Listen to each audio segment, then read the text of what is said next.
November 15వ తారీఖున India దేశం అయితే వెళ్ళి ఉన్నాను. ఎందు నిమిత్తమంటే నా సహోదరుడు వివాహ నిమిత్తమై వెళ్ళి ఉన్నాను. అందరూ సంఘం అంతా వచ్చి ఎంతగానో గృహానికి వచ్చి కొయట వాళ్ళ గృహానికి వచ్చి ఎంతగానో ప్రార్థన చేశారు. నాకు చాలా సంతోషం వేసింది. అప్పట్లో అయితే మనము కొయట వాళ్ళ ఇంట్లో చేసినప్పుడు మనమే వెళ్ళి వాళ్ళు కొయట ఎయిర్పోర్ట్లో దించేసి అటువంటి సిచ్యువేషన్లో వెళ్ళినప్పుడు అలాంటి బాధ అని ఏమనిపించలేదు. మనం అలా వెళ్ళిపోయాం. సంఘస్థులు ఎంతగానో వచ్చి ప్రార్థన చేసి ఎంతగానో చాలా సంతోషంగా ఉన్నాను నేను. కానీ అందరూ వచ్చి ప్రార్థన చేసిన తర్వాత నాలో బాధ ఎంతో బాధపడి అలాగే సంతోషంగా అలాగే వెళ్ళాను.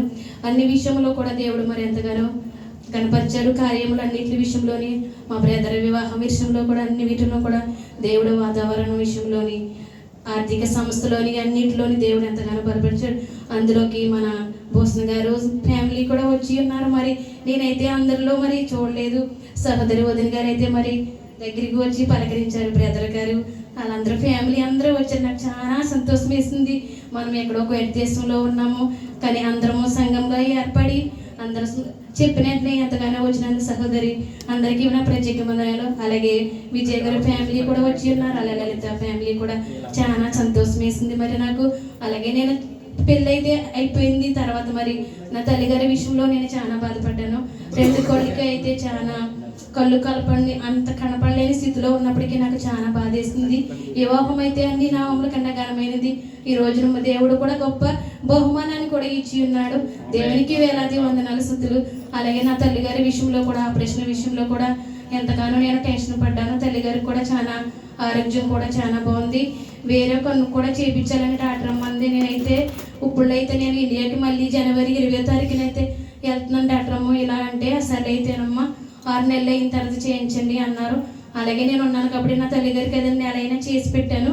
మరి ఎవరో లేనప్పటికీ మరి నేను చాలా బాధపడ్డాను. ఇంకో కన్ను కూడా చేయించాలంటే కనీసం నేను ఇంటి దగ్గర లేనని చాలా బాధపడ్డాను. దేవుడు మరి అలాగే నేను జనవరి 20వ తారీఖున మళ్ళీ కోయిట దేశానికి వచ్చి ఉన్నాను.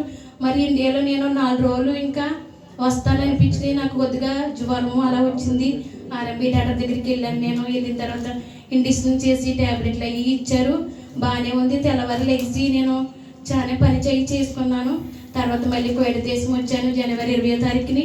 20వ తారీఖు నుంచి 28వ తారీఖు వరకు నాకు చాలా బాగానే ఉంది ఆరోగ్యము.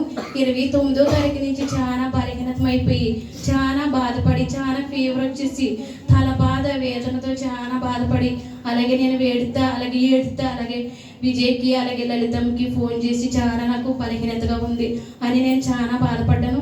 ఆ రోజు నైట్ అయితే మా కొయిట వాళ్ళ అబ్బాయి తీసుకెళ్లారు. అక్కడే నేను హాస్పిటల్లో ఏడడం వలన అబ్బాయి అలాగే చూశాడు.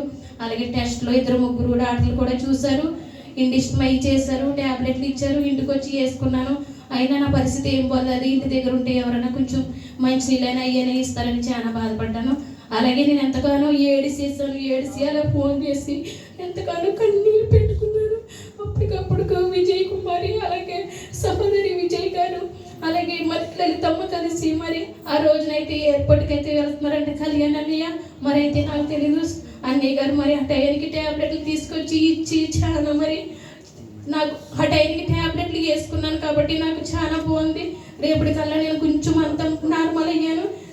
ఎంతగానో బాధపడ్డాను. నేను అంటే ఇండియా దేశంలో ఉన్నప్పుడు నాకు ఈ బలహీనత ఏమీ రాలేదు. దేవుడా ఇక్కడికి వచ్చిన తర్వాత ఎవరూ లేని చోట మరి నాకు బలహీనత వచ్చి ఉంది. ప్రభు నువ్వే తన్ని నిన్ను నమ్ముకున్న దేవుడు ఎన్నడు ఎనుగుడు ఎడబాయడని వాగ్దానం చేసిన దేవుడు. అట్టి రీతిగా ప్రభు నా జీవితంలో నా కుటుంబం జీవితంలో ఎంతో నువ్వు అద్భుతాలు చేసిన దేవుడు నా తండ్రి ప్రభని నేను అలాగే ప్రార్థన చేసుకున్నాను. అలాగే సహోదరుడు రాంబాబు గారు కూడా నా తండ్రి ప్రభు ఇంటికి ఫోన్ చేస్తే కొండ ఇలా ఉంది, నీ పరిస్థితి పోలేదు ఏదన్నా ఆయన అన్నాను. నేను నమ్ముకున్న దేవుడు నన్ను ఎప్పుడు ఎన్నడు వినపడడు ఎడబాయడని నేను అట్టి రీతిగా నేను ప్రార్థన చేసుకున్నాను. అలాగే దేవుడు నన్ను స్వస్థపరిచాడు. అట్టి రీతిగా మరి అలాగే భూషణ్ గారు మరి ఎంతగానో వివాహానికి వచ్చి మరి ఎంతగానో ఆయన కుటుంబ సభ్యులు ఎంతగానో వచ్చి ఉన్నారు. ఆయన కోసం చిన్న బహుమానం మరి తీసుకొచ్చి ఉన్నాను. మరి ఆయన ఒక్కసారి రావాలని మరి కోరుచున్నాను.